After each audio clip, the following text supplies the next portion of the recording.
Welcome, everybody. It's great to see it packed out. Thank you very much for coming. So this is one of the economic solution debates.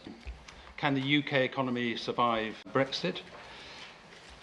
And I think we can probably safely say that it should also be, can the UK economy thrive with Brexit rather than just survive? That's up for debate as well. Just a reminder that Brexit is from the EU, not from Europe, so I hope we can keep the terms straight. We are one speaker short at the moment. The debate is sponsored by Vodafone, which we're very grateful for them doing that. And in fact, the speaker is from Vodafone, so I'm particularly hoping he's going to come along and tell us the relevant parts of that. So on my immediate left is Baroness Faulkner, who is a Lib Dem peer and chair of the House of Lords EU Financial Affairs Subcommittee. I think you are also spokesman on foreign affairs for the Lib Dems in the Lords. Is that correct? Right. That's right. On her left, Thomas Kielinger, who's the UK correspondent of Die Welt. And on my immediate right is Philippe Legrain, who is visiting senior fellow of the LSE's European Institute and has written a number of books, one of which is European Spring: Why Our Economics and Politics Are in a Mess and How to Put Them Right. On his right is Phil Mullen, who's an economist and director of Epping Consultant Business Advice. The order in which they're going to speak is Philippe, and then Kirshwa, and then Phil and Thomas. Can the UK economy survive Brexit? And the answer is, of course, yes, it can. I think the better question is, would Britain be better off economically or worse off economically outside the EU? And I think that we're better off staying in than leaving. That's because membership of the EU provides Britain with really quite substantial economic benefits. The first, of course, is free trade within the single market.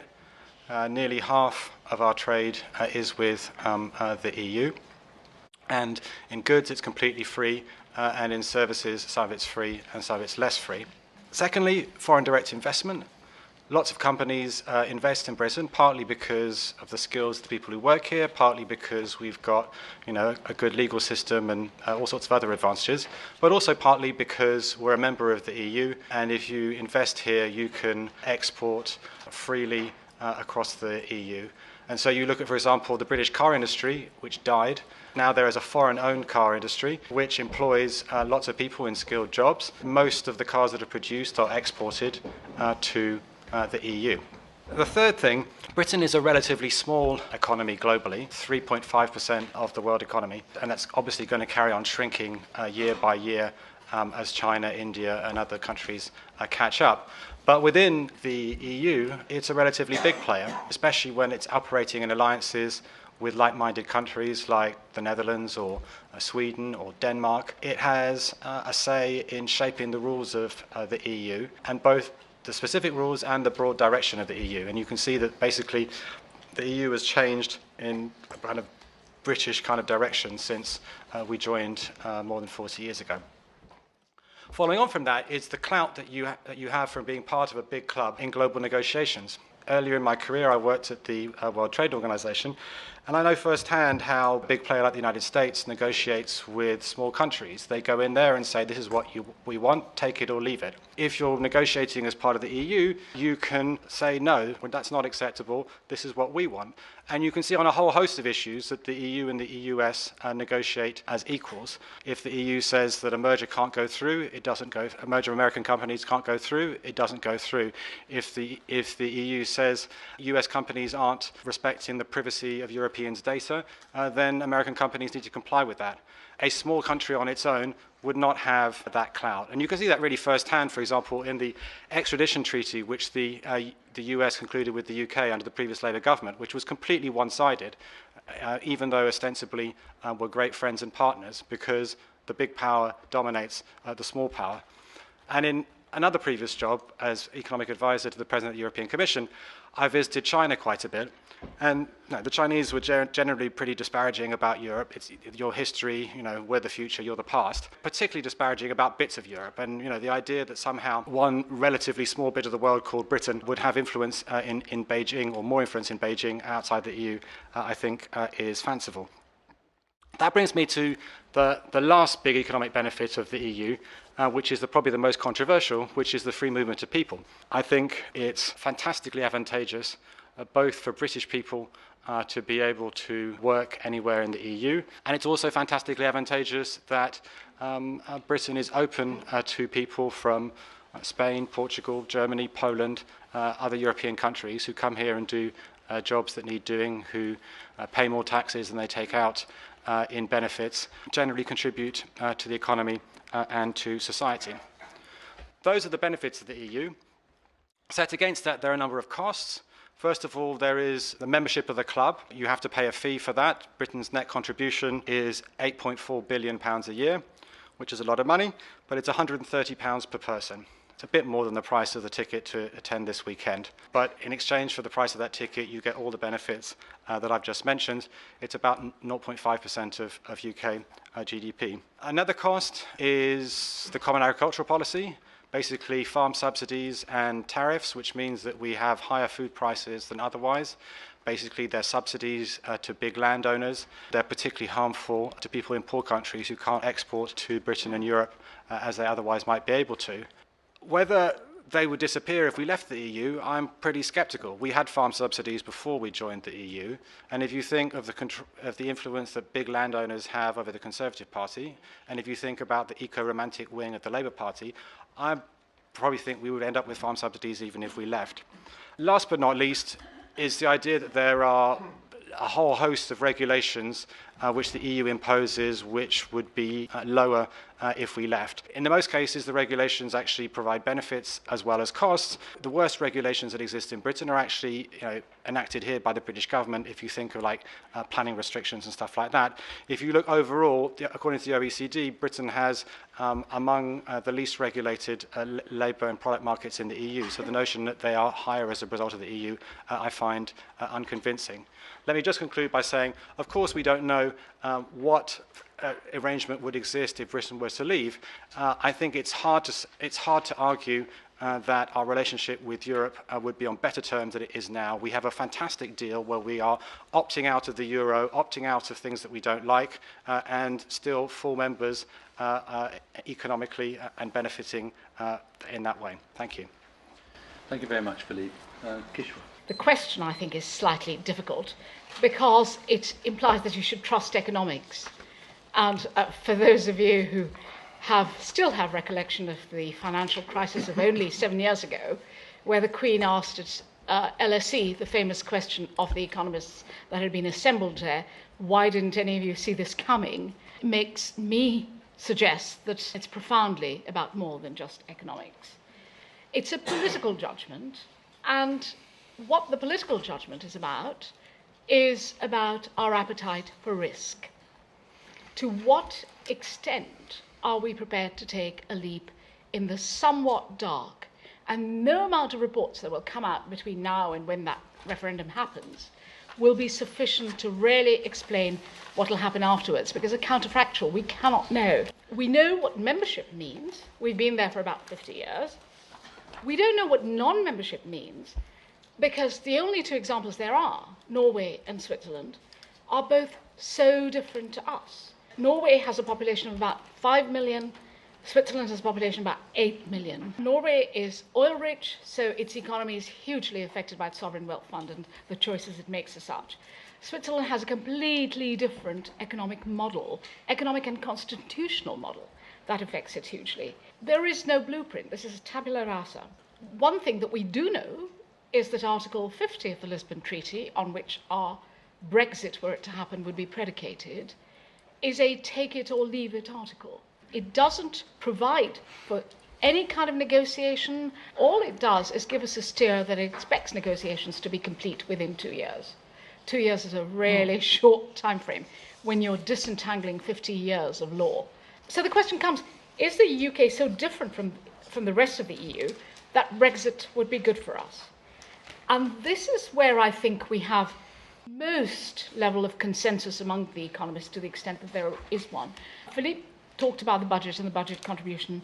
We know that the two countries, the models that we know, Norway and Switzerland, which are out, still make huge contributions to the budget, to the EU, even though they are out. In Norway's case, it's around 90% of per capita, and Switzerland's case is about 45% per capita. So in terms of savings that we will get if we leave, there won't be very much change left from savings. But the savings that we have assume at the moment that maybe we will save some money. The costs of Brexit, as again Philippe mentioned, would depend on several other intangibles, single market membership or a free trade agreement. Norway has membership of the single market. Switzerland doesn't.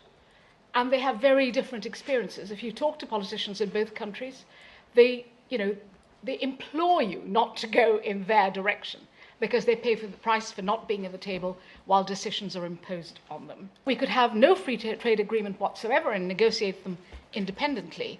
Well, those are extremely hard to do, not just in the case of the example that Philippe gave, but we know that TTIP is looming in front of us, Transatlantic Trade and Agreement Partnership.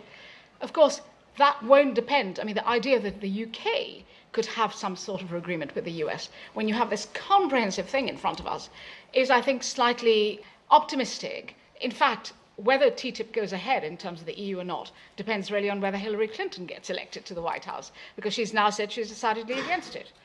I can't see that it's really clear to us that membership of the EU is a hindrance to international trade, but I'll leave that to Philippe to come back with, and perhaps we'll pick it up in other questions. The one single point you should be aware of is that when Eurosceptics tell you that we would strike all these trade agreements, that we could enhance our trade with the rest of the world, ask them why Germany has 4 times the amount of trade with China that we do, despite the fact that we had Hong Kong and we have historical links to China. So the reason that they have higher trade with China, for example, than we do, I think has more to do with the state of our economy, the state of our skills, the things we produce, rather than a simple equation that the EU holds us back from having trade with China. The EU at the moment accounts for about 50% of our exports. And so Eurosceptics again say, well, they sell more to us, slightly more, 53% or something. They sell more to us than we sell to them. So frankly, it would be, they need us more than we need them. Actually, our trade, in terms of the percentage of trade that EU countries do with us, it is only 10%.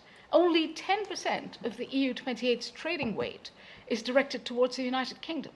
So as a negotiating position, I would say it's a pretty feeble negotiating position. I would just conclude on a final point that I think you need to think in the political judgment of the EU as a means to an end. And I give you a quote. For us, the EU is a means to an end. Prosperity, stability, the anchor of freedom and democracy, both within Europe and beyond her shores. Not an end in itself. This was said by a man called David Cameron in his famous speech on the EU in January 2013. I think we need to bear that in mind when he makes us go to the polls before 2017.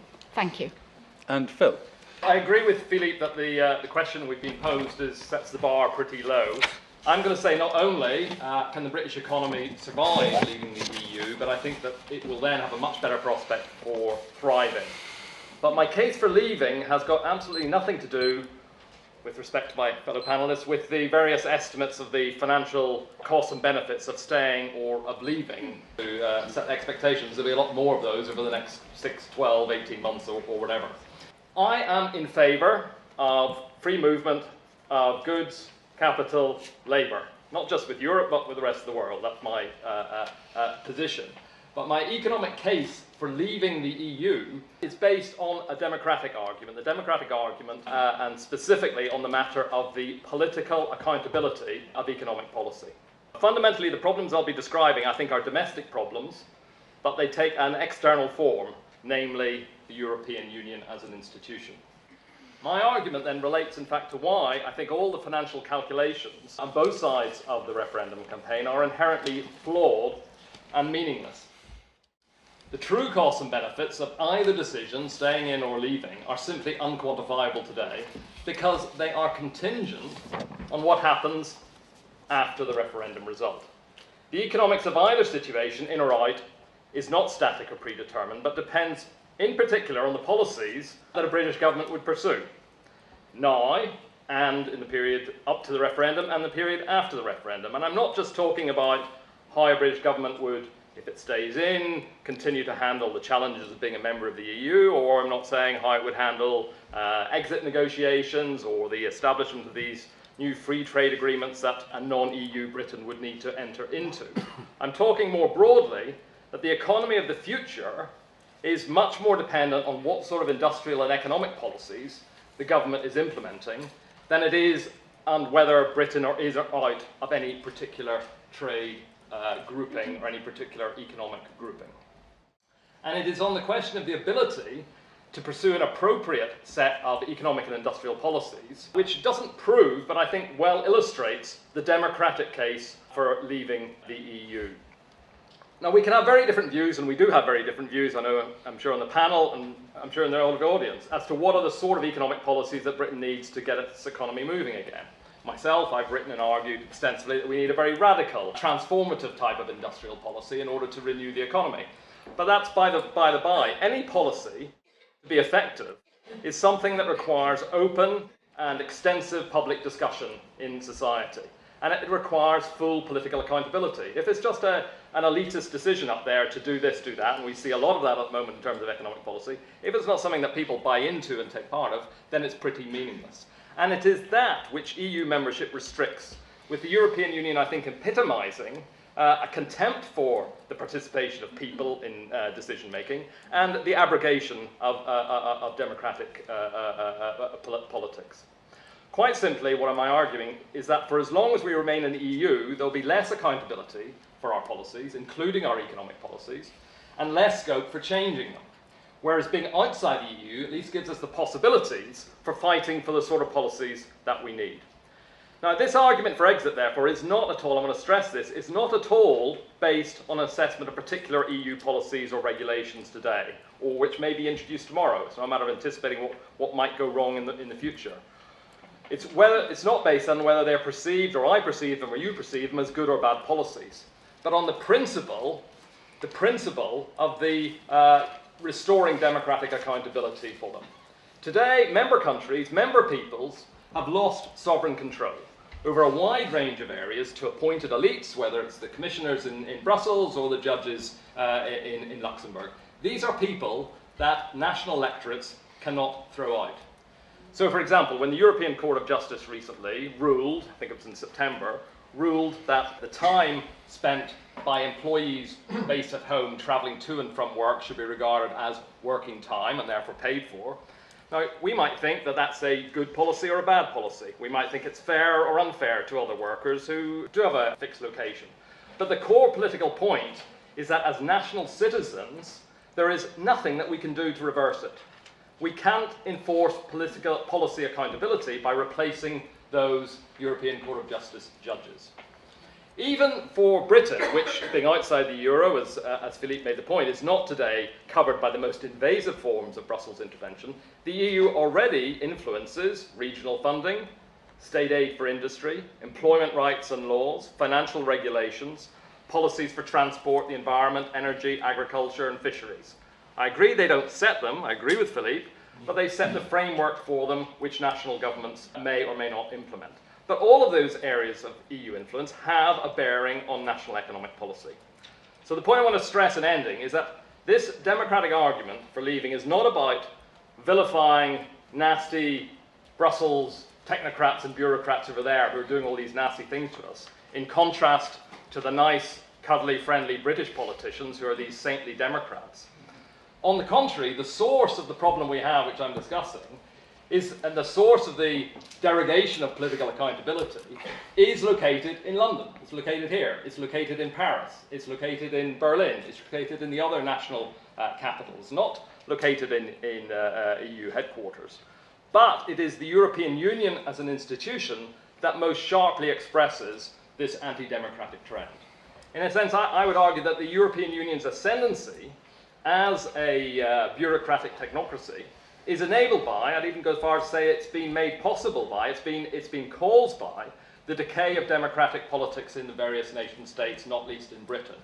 And that's the responsibility of the different national political elites. For an illustration, that the biggest problem we have, I think, is at home, even though it takes the external form of the European Union. Look no further than Cameron's secrecy over his wish list for the reforms of the EU. You know, he does not want to engage in a political discussion with the electorate of Britain as to what the reforms are that he's pushing for. Now, he's now, as we know, from the last few days, it's not the pressure of the British people that he's responding to. He's now, because of the different national elites in Europe, are saying, you know, if we're to tango with you, we've got to know what you're going to say. He may well publish that. But the opaqueness and the secrecy with which he's been conducting this reform as a background to a big national referendum, I think exemplifies the undemocratic and anti-political features of the British situation, as well as the relationship between Britain and the EU. So, whether the EU acts as culprit, as it does in some cases, but I think that's probably overstated, or is overstated by a lot of the Eurosceptics, or whether the EU acts as a scapegoat for limiting democratic public engagement, we need to leave it, so that we can start to fight to regain national control and accountability for policies being pursued on our behalf, not least in order to be able to have the sovereign right and possibility of changing economic and industrial policies for the better, which is something our economy sorely needs. Thank you very much. Thank you, Phil. Now I'm going to welcome Matthew Kirk, who's the Group External Affairs Director for Vodafone. My apologies again for being late. The exam question for the thing is, can the British economy survive Brexit? Obviously the answer is yes. I think the more interesting question is what the longer-term implications are of remaining part of the European Union or leaving it. And there it seems to me that there are three broad factors that I would like to put into the debate. The first is that I think this century is developing into a century of economies of scale. And you have some natural economies of scale, the United States, Japan, China, India, and so forth. You see some other areas like Southeast Asia where countries are coming together in an arrangement which may develop into something not dissimilar to the European Union, again to create an economy of scale. And the European Union is itself an economy of scale. And I think the digitization that is happening to the economy, the underlying use of digital technology to change the way economies works, itself naturally drives scale. So for the United Kingdom to decide not to be part of an economy of scale would seem a rather perverse decision when the trend of economies is in the opposite direction. The second important reason, I think, is to do with trade relationships, and various other panelists have mentioned this already. Various attempts to model a world trade order have reached their limits fairly quickly, so trade relationships are increasingly based on bilateral negotiations. And in those negotiations, negotiating between two parties who have roughly equal sets of interests creates a better, a stronger agreement than negotiating from weakness towards strength. And so I think there is considerable advantage to the United Kingdom in continuing to be part of Europe's wider trade relationships. Both of those two suggest to me that whatever the result of the referendum and whatever we do after the referendum, whether we vote to leave or vote to stay, we will remain trying to work in a way within a large part of the European economic system. They're our neighbours and our largest trading partner and so forth. And that leads to my third point, which is that I think that we would actually lose sovereignty by leaving. We would lose the ability to shape and influence decisions which will have a profound effect on how our economy would work. Today we are at the table, we're only one voice at the table, but we're a powerful and significant voice at the table. Were we to leave, we would find these decisions being taken at a table at which we were simply not present. We wouldn't practically have the choice whether to follow them or not. We would have to continue the kind of trade relationship that we have with Europe today. So while I believe that the European Union as it is now is far from perfect, and I agree with Phil that it and nation states need to become more democratically accountable, I do not believe that leaving it would be in our long-term interests. I've spent a great deal of my life in France. I was partially educated there and have worked there a lot, and I have many French friends. And they look at our debate in a state of total bemusement. As far as they can see it, we have all of the benefits of being a member of the European Union and have avoided at least half of the obligations. they think that is a perfect position for any country to be in, and one that they wish they were in themselves. Why would we give it up? Thank you. Okay. Thank you very much indeed, Matthew. Right, and finally, Thomas.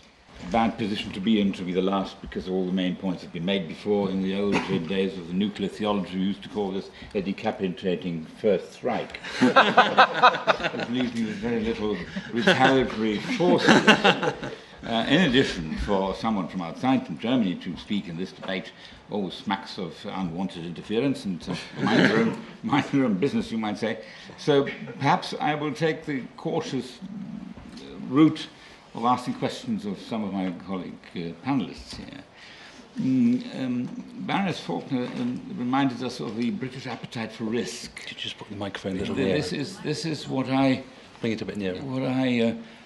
is my feeling after 16 years in Britain, that I do see a great deal of preparedness for risk in this country, quite unlike other countries on the continent. Very nearly said unlike Germany, but that has recently changed because the risk we have taken in Germany vis-à-vis refugees is colossal and totally unquantifiable, and really runs counter to the way we used to evaluate our Chancellor as a prudent woman who more often than not likes to sit on the fence and waits until he has more facts available and then comes to a decision. She is given to rather snap and rash kind of decisions. So it's no longer true that Britain is the only one that goes for risks. I mean, politically, the Labour Party has taken a huge risk recently by appointing Jeremy Corbyn as their new leader, which to me was a refreshing decision to make, and I applauded it in my paper because although we are a conservative paper, I said it's high time there is an opposing view in this country to be taken so that the intellectual and political debate is refreshed by other points of view, and that not everyone in the political culture sings from the same hymn sheet. That is essential in the people that Corbyn speaks for, and I'm slightly digressing from our debate here, are what used to be called in Churchill's days the overlooked millions, because when Churchill was Chancellor and Domestic Secretary, he was in favour of reforming the welfare state. And he coined that phrase, the overlooked millions, and they are being taken up by the present leader of the Labour Party. So risk-taking is in the British gene, and therefore not to worry what might happen if you leave the EU is perhaps not the most deterrent thing to say. In fact, I believe that if the In campaign continues to paint all the negative consequences and the risks attendant to it, I'm reminded of Hamlet's monologue. The fear of something after death keeps us back from making the decision of ending our life. So the fear of what happened to Britain after you exit is used as a template and an argument against leaving. But that in itself, I don't think is going to convince many people. And also, it's been said by Phil, the unpredictability and the unknowability of the future is essential. I'm not convinced by either camp, the in or out economic issues, that they in themselves can stand in 2 or 3 years from now. The world is adrift. The world is changing. We just heard from Matthew that economies of scale demand that you should be part of it. Look at the deal Britain is now entering with China about building a new atomic plant, with a huge amount of money involved. I need to be corrected when I say that this was done on an individual basis without very much of EU input. So who's to say that this sort of deal cannot be had in the future? Britain is outside the EU. This is a question I'm putting. Maybe it would be put by the audience as well. I'm therefore, somewhat conflicted about the two arguments that can be turned either way. Yanan Ganesh in the Financial Times recently made a wonderful argument when he said either in or out is not going to change much of history, because if Britain stays in, she will continue to make herself unpopular by demanding democratic accountability, by demanding the EU of the democracy deficit. So she will continue to dissent from some of the basic principles if she stays inside. If she's outside, she will try to be the best of friends with Europe in order to prove that nothing has changed and she remains a European nation. That is an interesting point of view. I leave my argument here to say you have to wait and see. We have to have more facts and figures in. They're very difficult to calculate. Yogi Berra said predictions are very difficult, especially about the future. And on that note, let me just finish.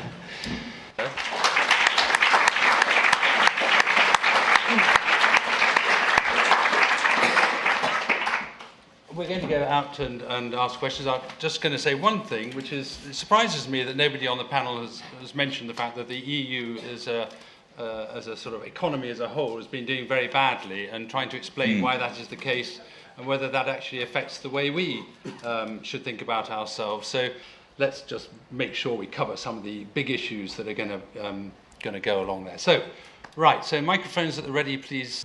The economic effects of Britain's membership of the EU, in either direction, good or bad, are pretty small. Certainly I've not seen any convincing evidence that our membership of the EU has led to any net trade or investment creation as opposed to simply diversion. And certainly if you look at things on a macro scale, at all the different influences on Britain's net trade position, our membership of the EU is surely overwhelmed by things such as exchange rate movements, trends in domestic demand, trends in offshoring and reshoring, what's going on in China, in EMs, etc., etc. And so, in sum, I think all the sort of fevered talk about the potential negative economic impacts of Brexit are really an attempt, it's basic scaremongering by people who are unwilling or unable to put the political case for continued British membership of the EU. Mentioned about clout. The EU, as we all know, has been running a German-France axis. That's not going to change. So we don't really have clout within the EU. Quite apart from the difference in economic direction between the EU and us, is the difference between the EU and the rest of the world. As Mr Farage regularly comments, the global economy is expanding, the EU economy is contracting. Indeed, it's bankrupt as well as corrupt.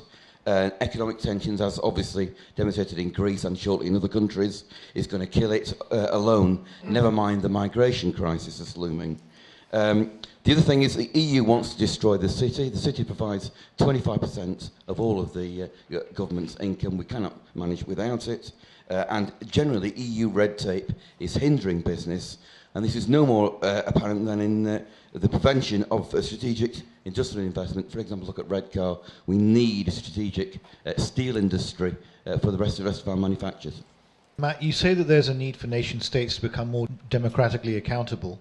What you didn't mention was the EU essentially is a political project, and with the euro crisis that we've had, we're just going to be looking at more fiscal harmonisation and political integration, are we not? I think if we've learned anything over the past century, if nothing else, it's that economies do rise and they do fall. And I think it'd be interesting to hear both the crowd and the panel's views on how we need to not only think of ourselves and what's important for England, but what's important for the economy of Europe. Because in the end, we're not this great, huge power anymore. We need to accept we are a small island, and it is a bit obnoxious at times to think that we're this incredible force that has such a power. And it'd be interesting to know how people think, what people think rather, about our position as a economy within a global economy, rather than just an economy of ourselves. I wanted to thank Phil particularly, because I think right at the beginning of this debate, I was absolutely astounded that all we were going to talk about was economy.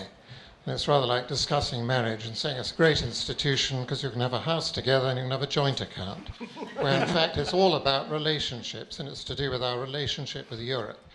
And my objection is his, I think, is a massive democratic accountability, and that is absolutely vital. We're always talking about it's not democratic, and here we have an organisation which is undemocratic.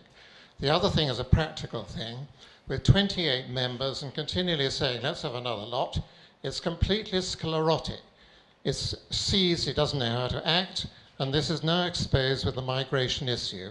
And so far from being 28 chaps who all get together and have a nice photo opportunity where they all agree, in fact they don't agree. And so what you're getting is national interests, which actually is what democratic accountability is all about. And in my view, it will probably implode, and the migration crisis will be the beginning of that implosion. Great topics that we can now pursue with the panel. So, Kishore, would you like to go on any of them? There's several actually, so I'll try and keep. How long have we got? Because that helps. About a minute and a half. Minute and a half. Okay. Right. The first one about scaremongering, political scaremongering. Actually, I really support the idea of a referendum, and have done. Liberal Democrats completely agree that there should be democratic accountability periodically. So it's not that we can't make a political case. I just made a political case to open with by saying that the economic case is not sufficient of itself. The EU wanting to destroy the city, that was the second one. EU red tape destroying business. I mean, there is nothing further from the truth. Because if you think back, it is this country that had the severest, deepest financial crisis among the EU 28. It is this country that established a Commission on Banking Standards that has recommended higher regulatory burdens than recommended for the Eurozone, where the sovereign debt loop has been pretty ghastly. And it is this country that has negotiated with the EU that we should be allowed to keep our higher standards because we feel they're really necessary because of the complexity and the global role of the City of London. So actually, we're wanting higher standards, we have higher standards, and that's where we are. So the idea that it goes the other way around. It is true, once in a while, financial transaction tax and things like that intrude, and we test that. We go to court where necessary. We won in court when we have gone to court. The European Court, the same European Court that gave such a bad ruling the other day on something else. But when otherwise, we opt out. And in that sense, we are in this hugely privileged role of having said no at the right time. Again, political risk and political judgment, having said no at the right time, whereby we have the luxury of being able to do pretty much our own thing while still benefiting from the membership of the club. And so the final thing I would say, the gentleman over there, I was going to slightly say you were young, but I shouldn't do that. It sounds patronising. Small island space in the world. If you look at the size, we may be the 5th largest country, the chairman said. Well, if you take the economy of Japan, China, US, and then you take our economy, we may be the 5th largest, but the difference between being the largest and the 5th largest is a long way. So I would be careful in my use of statistics. Phil, would you like to comment on anything particular? Yes, happy to. The issue of trade is the main point that's been put forward to say that there would be a cost of leaving the European Union. I am in favour of free trade, right? Not just with Europe, but globally. I'd like to see free trade. But I have to say that trade is not the most important thing when it comes to economic prosperity. You can have free trade agreements with everywhere in the world. If you've got a uncompetitive, unproductive economy, you're not going to be able to export into those countries. There is a much bigger problem than who we have access to trade or which trading agreement we have or not, which is that productivity has been flat for the last 8 years, and that there's been too little investment to actually create the dynamic which would allow Britain to be exporting more into Germany, more into China, more into America, more into any other part of the world. And what it is that's getting in the way of the ability to restructure the economy here takes us to not the sort of economic question of Europe, but to the political question. And the EU, we're talking about, is a political institution. I want to be part of Europe, and I think at the moment the EU is the biggest barrier to being part of Europe and to being a successful part of Europe.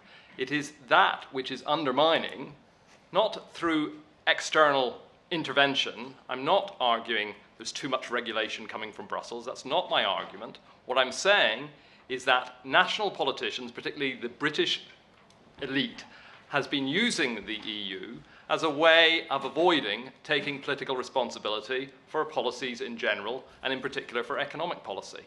When it comes to the most important political trend of the last sort of 20 years has been this, what I call this depoliticization, this avoidance of political responsibility, and this tendency to outsource authority and responsibility to other non-elected parties and groups and institutions. We saw the Labour Party did it with outsourcing monetary policy to the Bank of England, a general trend across the Western world. We see it last week, 2 weeks ago, with the outsourcing of infrastructure policy to an independent National Infrastructure Commission. Everything is outsourced away from politics, which I think is the biggest problem we have, because it disengages people from actually doing things which can actually change things for the better.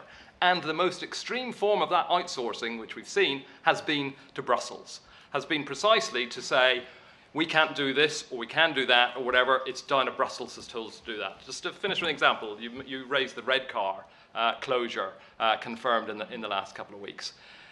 The important thing to me about the red car closure and the statements made by government ministers when they said there's nothing we can do because of the EU is not to look at those state aid rules which were being used by the government ministers to say that there's nothing they can do to help restructure the economy. The point was the fact that they claimed an avoidance of being able to do anything by blaming the EU. The EU exists as an alibi, as a mechanism by which national elites, not just British elites, but in Germany, in France, all across Europe, it's a mechanism by which national elites can avoid their responsibility by passing the buck on to the EU. Okay. And that's why I'm against the EU, because it expresses that, epitomizes that tendency. Thank you, Phil. And Philippe?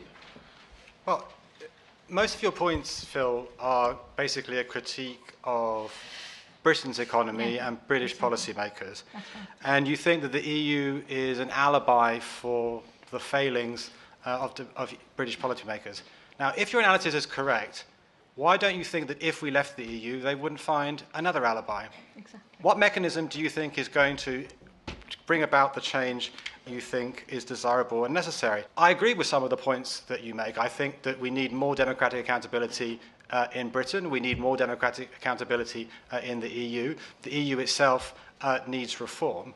I don't see how leaving the EU would make us better off, and I don't see how leaving the EU would achieve the kind of political change that you want. And I don't see why you can't lobby for the kind of political change you want to see while remaining in the EU. I think actually it's a bit of a red herring. Okay, thank you. And briefly, Matthew. I'm going to come to you later, Thomas. Thank you.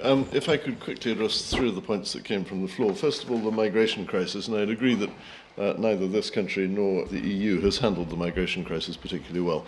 But I do wonder what it would have been like if there had been no EU framework within which to handle it, with individual states just doing their own thing. I think we would have found it much harder. Secondly, the question over here, I think, on political accountability and integration, I think is a very interesting one. Where the UK sits in the EU at the moment is not one that will particularly affect us, because the drive for greater integration will come through the Eurozone. At the moment you have within the EU a slightly schizophrenic structure with the European Parliament on the one hand, a direct democracy body which I think many people would argue doesn't work particularly well and is not particularly representative because it has lowered suffrage in every country except Luxembourg, where voting is compulsory. And then you have national democracy reflected through national representation in the Council of Ministers. And I think at some stage the Eurozone will have to decide which model it's going to go for, and I think that will be a very difficult debate, but not, as I say, one which will have a particular implication for the UK. And finally, on the question of giving up sovereignty, which underlies a great deal of the debate. I spent the first 25 years of my career as a diplomat. I negotiated a number of treaties and I worked with many. This country has thousands of treaties to which it is bound. Every time you enter into a treaty, you limit your sovereignty. It's something nations are doing the entire time, and you always have the ability to decide to reverse that reduction of your sovereignty if you think it would be to your advantage to do so. The referendum gives an opportunity to have that debate in the UK, and I think the debate is a good thing. But to project the EU as the only area in which we are giving up sovereignty is simply wrong. Thank you. Okay, I'm going to go out for questions. The alibi question is important. If you look at the immigration issue, you can see how that's been extremely damaging over the last 10, 15 years. The last Labour government operated an effective open door policy, but without engaging in a public debate in this country as to why that would be a good idea. The consequence of that was the rise of UKIP, and 4 million people voting in the last election for UKIP, pretty much simply because of the immigration issue. And if it weren't for the quirks of the British political system, we'd have 60 or 70 UKIP MPs in the House of Parliament.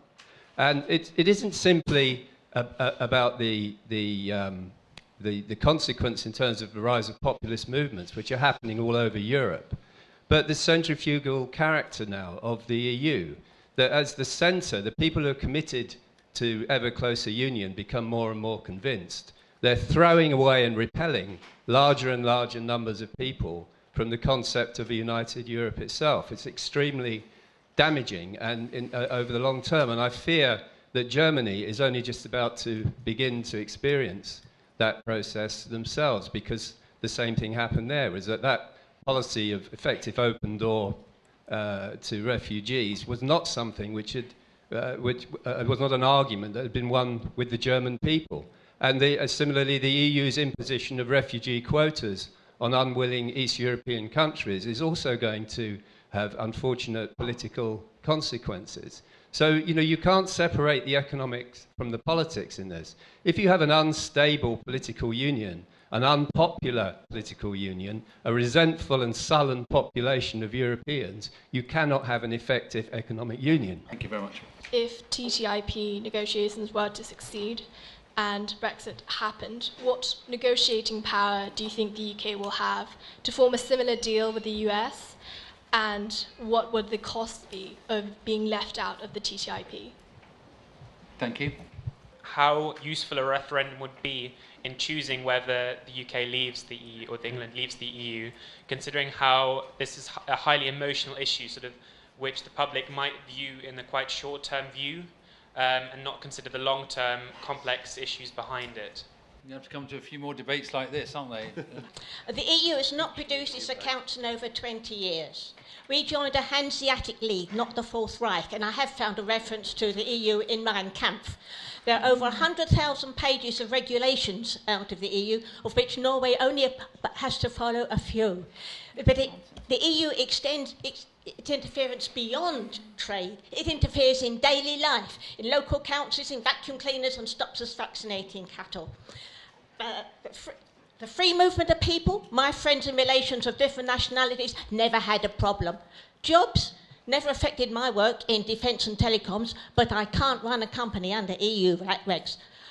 Unfortunately, nothing of any use has come out of Brussels since the sprout. But how can the panel defend the most evil export from the EU, and that's VAT, the tax that's paid by little people on just about everything? Okay, very interesting. Thank you very much. So I just want to agree with the fact that I think immigration is healthy and I think it is necessary. I think it is a good thing, whether you're a skilled or an unskilled worker. But I do wonder if the panel could demystify the idea that perhaps accepting workers who are willing to accept a wage that is, for them, relatively high, is it that possible that that is keeping our wages lower? Thank you very much. Well, let's come back to the panel on a few of those issues. Thomas, Yeah. would you like to? I think flexibility is the issue here at the heart of all this. If you remain in the EU, you have enough flexibility to do your own thing, as it were, outside EU regulations. I remind you of the Lisbon Agenda in the year 2000, when the EU determined that by the next decade they will have overtaken America and there will be the most far-reaching and flexible congregation of states. It didn't happen, as we know. Lots of EU countries have become more centralized and more sclerotic in their economic performance, whereas Britain has thrived and become a more forward-looking and a more successful economy. And this also applies to the idea of having clout. What is there to be gained from having clout in an economy on the continent which is lagging behind the forward mobility of the British economy? That doesn't sound very convincing. And the flexibility argument, now the chicken are really coming home to roost. Whether you are allowed to take exceptions to the general idea of free movement in Europe, full stop, without any conditions applied to it. I think Germany, as was mentioned before, is coming to that very point, fork in the road. We will have to think of conditions to apply in order to receive a free movement of people. That applies to member states. You have to be allowed to make conditions on the kind of immigrants you need, except of just opening the door, as it were, without any considerations. When we all hit harder times, you will soon see that the principles are good for nothing unless you can do something to calibrate your response to your actual needs. I was reminded, I don't know who said it the other day, if Turkey becomes a member of the EU, because that's probably the only way the Germans Germans can negotiate a Turkish agreement to stop the flow of migrants in their country, in return will allow you to become a member of the EU more quickly. That means another 95 million people having free movement in Europe. I mean, this may be a scary scenario. I don't think we will get there in a hurry. But the principle remains: you have to have flexibility in order to deal with free movement in Europe. And that is a problem that Cameron is going to encounter, whether he's going to negotiate that or not. Not to belong to the ever closer union, I think we will let Britain get away with that. She's not an ever closer anyway, because she doesn't belong to the Eurozone, and she doesn't belong to the ever closer integration that will have to happen in that Eurozone. But the flexibility on immigration is a crucial point, and that impinges on the sovereignty that you have to be able to choose what kind of immigration you want and what kind of jobs you want, and not just be imposed upon you the general principle of unlimited freedom of movement. I don't think in the current state of the world that can be left to survive, that principle. Okay, thank you. Kishwa? I want to go to the comment by the gentleman who spoke first about the alibi being important and democracy and the rise of UKIP and so on. You know, that's terribly important. But I think that what you need to think about when you go to vote in this referendum is whether you throw out, as I think Harold Wilson said, 1,000 years of history, whether you throw out the entire British constitutional structure by wanting a change. I don't think that'll happen. You're going to be stuck with the same old, which, alas, I represent. So maybe I can say that. But there are some pretty profound questions to do with democracy. I mean, will Scotland be part of the United Kingdom? That is supposedly the price we will pay if we decide to exit. I'm not entirely clear it'll happen, but it could well happen. So I go back to the risk. These are political risks, political judgments, and we cannot know the answer. But I did want to pick up one or two comments because I chair the Financial Affairs Committee of the House of Lords. 1 or 2 points on the issue of regulation. We have, in this country, a record of something called gold plating. So the EU agrees something, and what Whitehall does is add in a couple of layers of extra regulation that civil servants had on the top shelf that they pull off and say, oh, this is a good opportunity. So, for example, one tangible example was that we had higher climate change rules, I gave you the other ones earlier, than were required by Europe. We did that because the public democratically had elected a government that believed that was important. So if you really want democracy, you've got to live with the democratic outcome of what you want. The OECD says that the UK has some of the least product market regulation in the world, and the evidence on the whole shows that our burden of regulation is actually rather lower than you would expect for a developed country. Okay, thank you very much. I'm going to insert a couple of things for people to think about at this point. One is to go back to this point of the failure of the EU, which I don't think we really are talking about enough. It may not necessarily matter for the actual argument about Brexit, but it's quite important to understand. And this is the way of illustrating it. In 1980, there were 9 members of the EU, and they represented 30% of global output.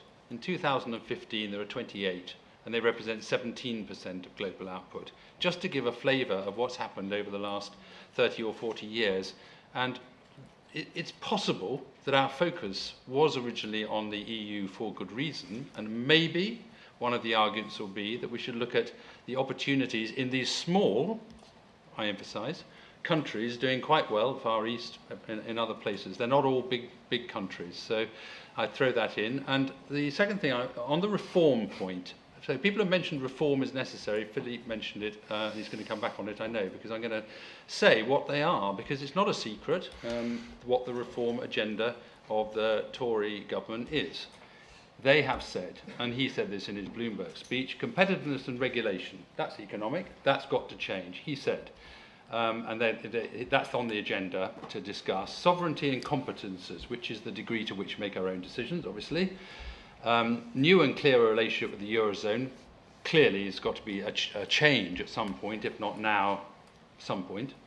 And fourthly, the immigration issues which we touched on, which is that something is going to change on the immigration and the rules around that, even if it's only on the welfare side. So it is clear the main areas, and if anybody's got any comments on whether those are good things or bad things, then we'd like to hear them. Equally, I'd like to hear if anybody's got any views on the position of the EU as it is as a whole. Philip, you mentioned reform is important, so do you go along that these are the reforms that are necessary? Well, I'm just saying that when you get to a chance to vote in 2016 or 2017, you're not going to be voting on whatever you hope the EU might be versus whatever you hope the UK might be outside. You're going to be voting on what is the EU like now and what is it likely to be outside. And, you know, it's very easy to project onto a world outside the EU whatever your fantasy or utopia of what your ideal society would be. And the reality is that's most likely not going to come to pass. So, you know, looking at the EU warts and all, you're going to find lots of warts. They're going to have lots of things you dislike about Britain. You're going to have lots of things you dislike about the EU. And you say, wouldn't it be better if it was different? Yes, I would agree with lots of things. It would be nice to have for them to be different, both about Britain and about the EU. But the realistic question you need to ask is leaving the EU really going to achieve the desirable changes that you want to see? And I think in almost every case, the answer will be no. Have you got any particular reforms in mind that you'd think are good? I accept your warts point. What reforms would you like to see happen? In terms of the EU? Yes. I'd like to have a genuine single market in services. I'd like to open up, the EU would welcome more countries to the east and eventually to the south. I think we need to make the EU more democratic. By reinforcing making the Parliament a proper Parliament, making sure the Council takes decisions openly rather than secret, those kinds of things, a whole host of different things. I hope they're on the agenda of the discussions. No, they're not. They're not on the agenda, because sure as they're not, she's probably going to know. Further enlargement is not only not on the UK agenda, it is not on the rest of the EU's agenda. The last thing the EU needs now is more enlargement. I accept that the public is more concerned about welfare and benefit tourism, as it's called, restricting access of people who arrive here to benefits until they've contributed to the system, and I completely agree with that. I think that's fair. But I think the single most important one that the Prime Minister is on pretty tricky ground about is that profound question, other speakers have touched on it, of what happens as the Eurozone moves forward to further political, fiscal, economic integration, and what happens to the outs. At the moment, there are only 2 outs, well, Sweden now is, 3 outs, that have declared that Denmark and the UK have got opt-outs, but Sweden also has voted not to go in. But the others are on a track to go in. And I think a great success would be if the Prime Minister could get some very clear legislative boundaries for the Eurozone not caucusing against the interests of, for example, the United Kingdom, where 41% of our trade with the EU in services is represented by the UK's financial services sector. We are sitting here in the City of London. This is the EU's biggest financial services sector, as well as other services that hang on the back of financial services, law, other corporate services. If the Eurozone starts caucusing against the interests of the city, or if the Eurozone starts bringing in, using qualified majority voting as they did on European Stability Fund, it's getting a bit technical, to do a bailout for Greece, which they shouldn't have done, and we've now got a guarantee that they won't do it again. Those are the things that are really difficult. And if we can succeed on that, then I would applaud the renegotiation. I think sovereignty's been mystified, or rather confused, as to what sovereignty is. Sovereignty means being able to make your own decisions as a political unit. We happen to be. There are lots of problems with national democracy. I've got a lot of criticisms of national democracy. Got a lot of criticisms with even the form of referendum. But the reality at the moment is that the nation state is the best form of democracy which exists at the moment. We've got to make it work better than it is at the moment. Sovereignty is not about entering into trade agreements. It's not about entering into treaties, right? Because, as Matthew was saying, sovereignty is about being able to control your destiny. Now, you can enter into a trade agreement and then you can decide to leave that trade agreement. You can enter into the EU, and as may happen in this case, after the referendum, it may leave the EU. That is itself is not about the abrogation of sovereignty, because the abrogation of sovereignty is when you're not able to make decisions about your policies yourself. That's the problem with being within the EU. Sovereignty is about control. The late Tony Benn made that succinct point about when you meet a powerful person, ask them a couple of questions. One, who are you accountable to? And secondly, how can I get rid of you? And if you can't get rid of the people, and you can't get rid of the judges, there is a mechanism through Parliament. There is a mechanism through Parliament to get rid of the commissioners. Well, judges which are playing a political role at the moment and actually making the law is not the sort of judge that I want to see. At the moment, we have a situation that European Court of Justice judges are actually not just assessing what the law is, if people are breaking the law, they are making up the law and developing the law at the moment. And if I may continue, sovereignty is also not about closing yourself off from the world, right?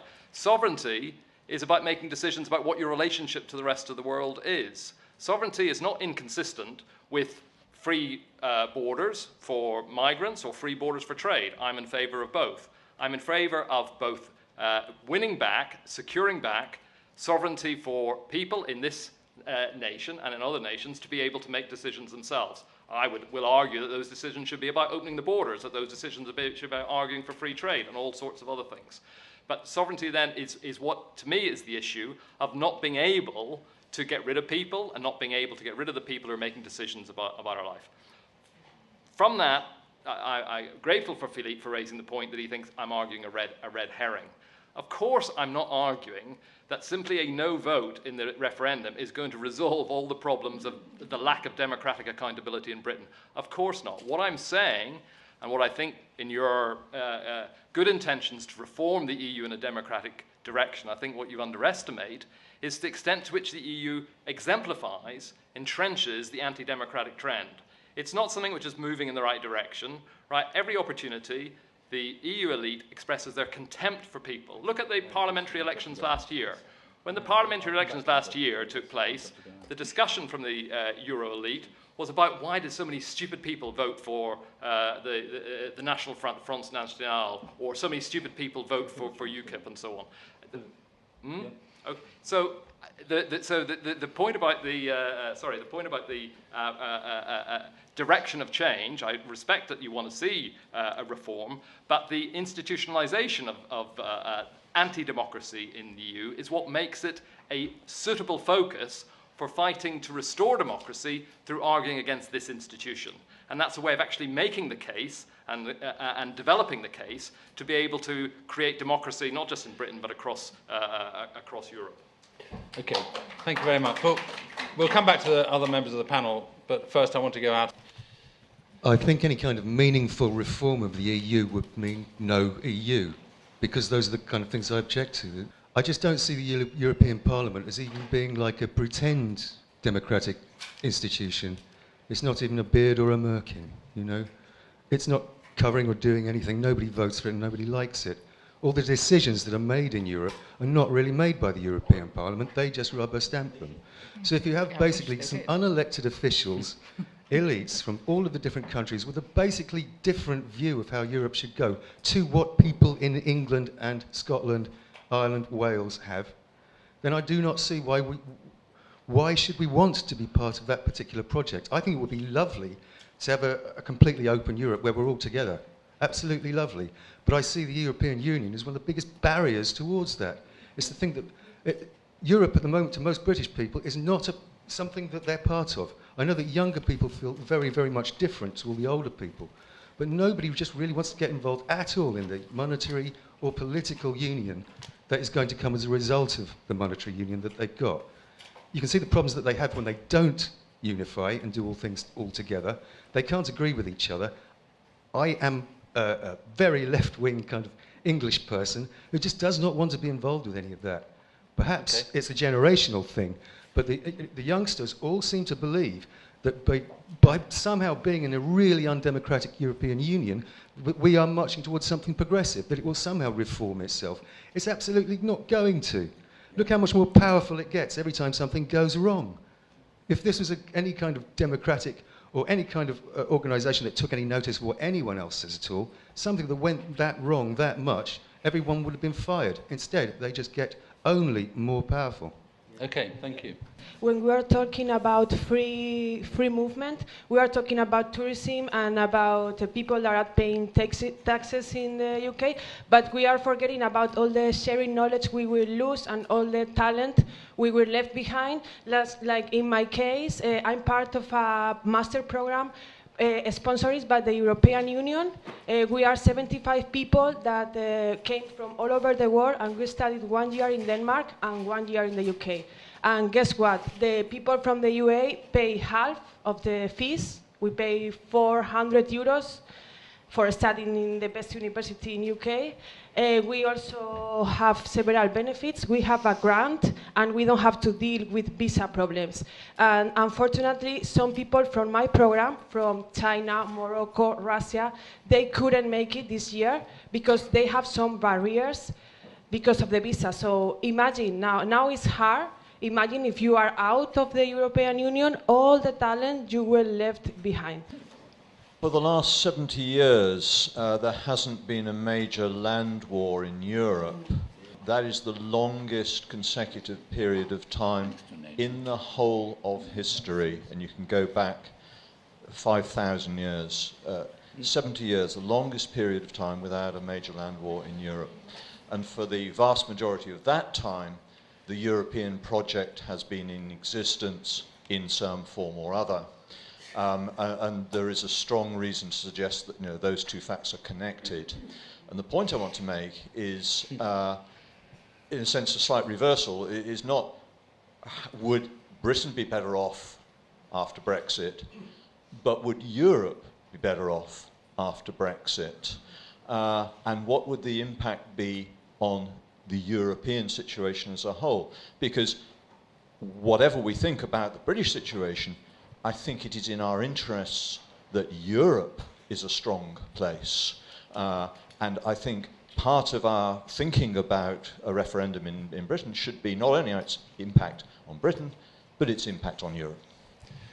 Thank you very much. I think that's a very good point. I'm not saying that's going to be a major issue in the Brexit discussion nearer the time, but it is worth thinking about what the impact on the EU would be of Brexit, and arguably the very fact that there's a sort of debate like this and a referendum coming could have an impact on the way the EU might want to treat us in future, which, as someone was pointing out, I think Matthew, that it's all about relationships.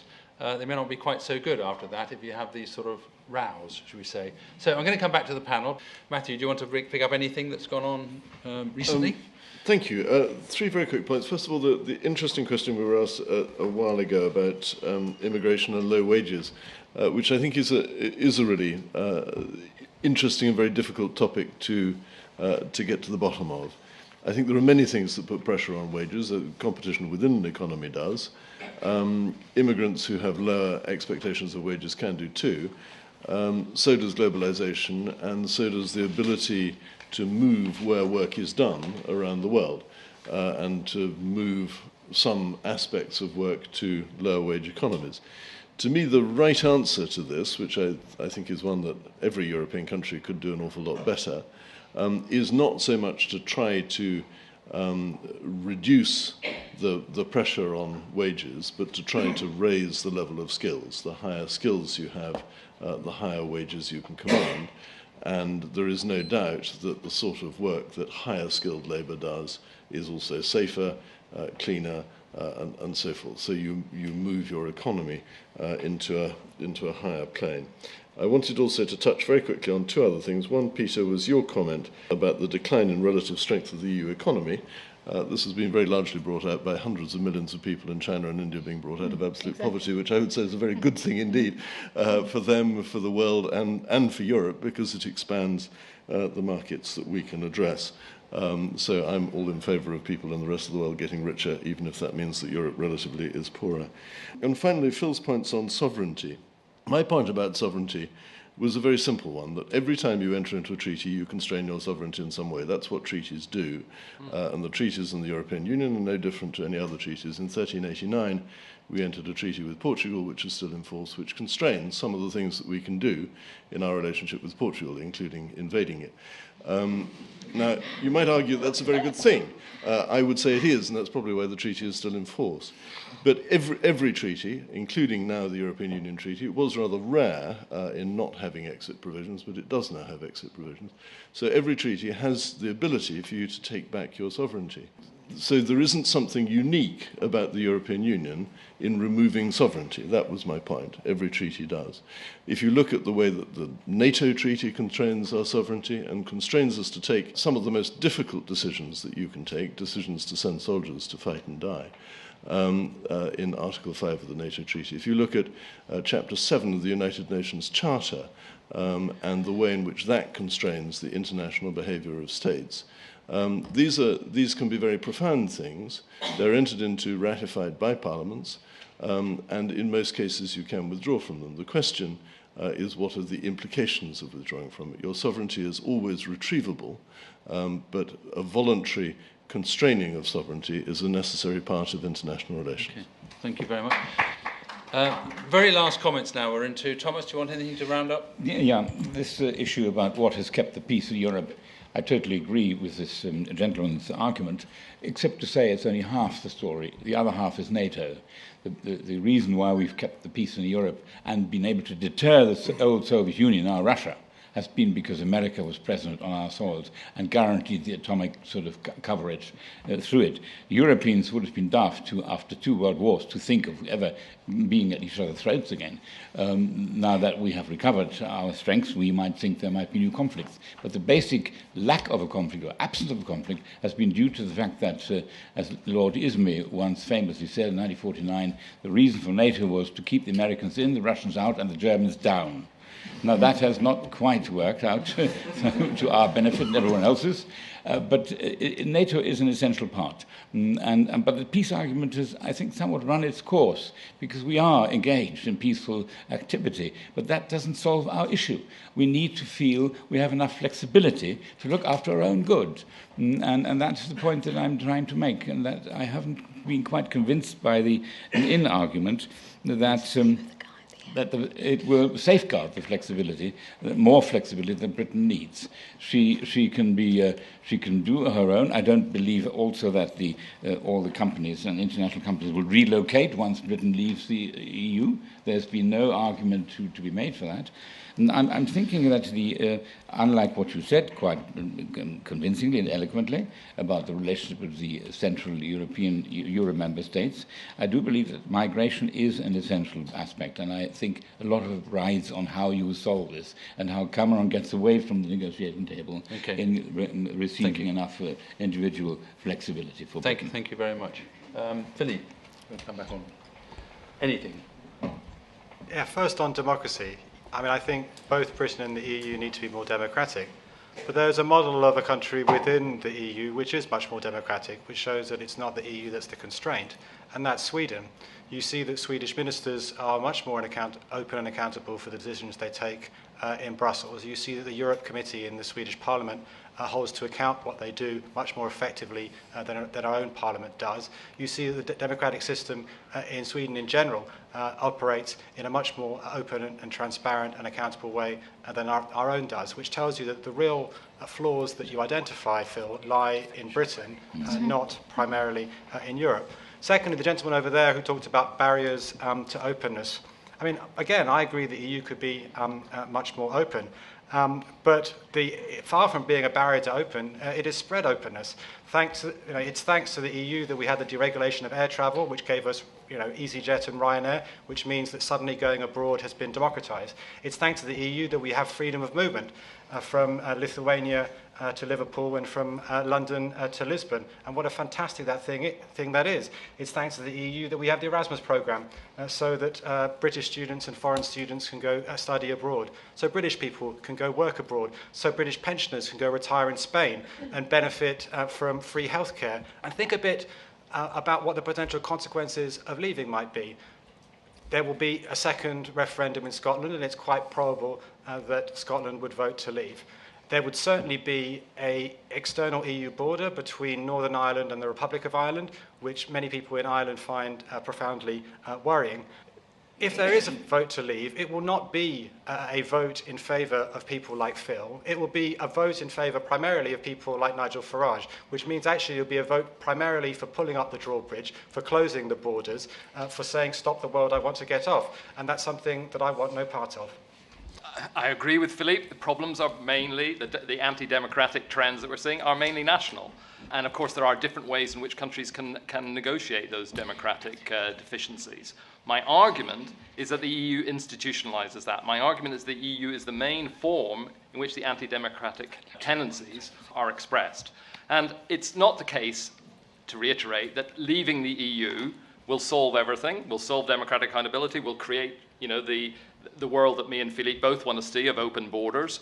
But it will be a sign that we are taking matters into our own hands. It would be a sign by voting no that we are beginning to fight to change the world for a better place. It'll be a sign of saying that we're not prepared to lose control or accept the abrogation of control to others, but be prepared to do something which is not just in the interest of British people, because to end on the question about what would it mean for Europe, whatever figures are, 2/3, 70% of European people feel estranged from the European institutions, feel that EU has got nothing to say to them.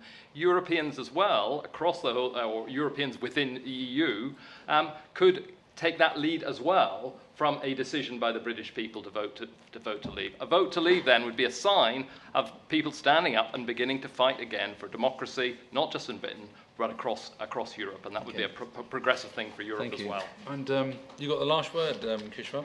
Discussion today has highlighted how divided we are as a country about things that we haven't really thought through in the longer term. And I thought the most interesting question, although it's not what we can answer now, was about what Europe will look like and we will look like once we vote to leave, if we so do. And there's a simple point about treaties here. A lot of the stuff that we've talked about today, immigration, guess what? Those European countries that are taking in migrants in large numbers are doing so under a treaty, Article 51 of the Asylum Convention, refugee conventions. So this idea that we, by using Article 50 and walking out, as Phil says, we suddenly become sovereign individuals, autonomous and able to do what we want. Wake up. This is the globalized 21st century. Everything we do is integrated with other things that happen to us, as well as things that we affect in other places. So I ask you to leave on this note. When you're sitting in an Italian restaurant, or when you're planning your next holiday, or when you're flying on Ryanair, or when you're looking at a drug that's manufactured beyond the UK's shores, think about this. Do we have more in common with each other, or do we have more in common with looking just at the UN Security Council, because a lot of it has been about the exercise of power? Do we have more in common with Russia or China? I know which one matters to me more by a long margin. Thank you. Okay, I'll give us something to think about. Thank you all very much for coming. Can you thank the panel, please?